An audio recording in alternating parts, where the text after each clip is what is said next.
yêu nên sẽ nát tâm can. Bao con sóng dâng cao rồi cũng tan. Giờ đây anh nhìn rõ, định mệnh mình là thế đó. Trong thế giới nhỏ bé của em, anh chưa từng là gì.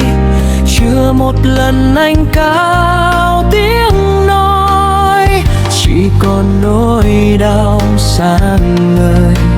Trang cuối lật ra là đoạn kết anh đã biết rồi. Bao câu nói dịu êm chẳng thuộc về anh đâu em. Không muốn tranh cãi đúng sai thêm một lần nào. Thì ra trái tim em chưa từng khắc tên anh. Buông tay nhau như thế cũng là cách cắt đứt xiềng xích này. Tình yêu tưởng như mãi mãi cũng đến lúc phai tàn. Giữa chốn nhân gian đông đúc anh mỉm cười bước đi ngang. Thì ra trái tim em chưa từng giữ tên anh. Không chạy theo đi tìm mọi lý do, mọi lời oán trách nữa. Bao vết thương chôn sâu như vì sao bùng cháy rơi máu. Cắt hết những ràng buộc, anh không quay về nơi tối sâu.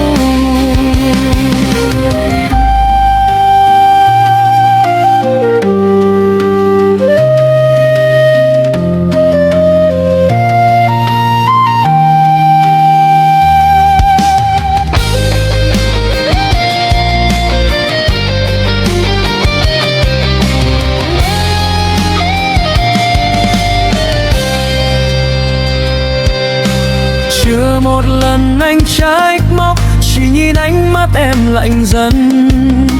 Những vết ranh giới giữa đôi ta anh đã đoán phân.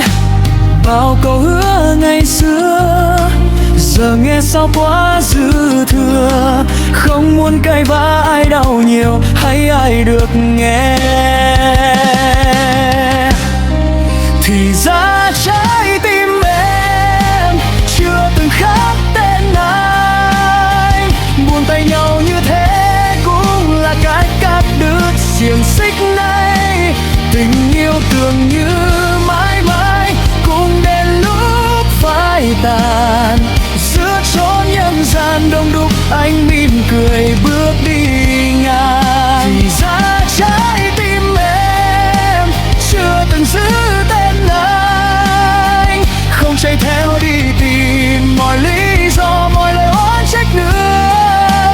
Bao vết thương chôn sâu như vì sao bùng cháy rơi máu. Cắt hết những ràng buộc, anh không quay về nơi tối sâu. Bao vết thương chôn sâu như vì sao bùng cháy rơi máu. Cắt hết những ràng buộc, anh không quay về nơi tối sâu.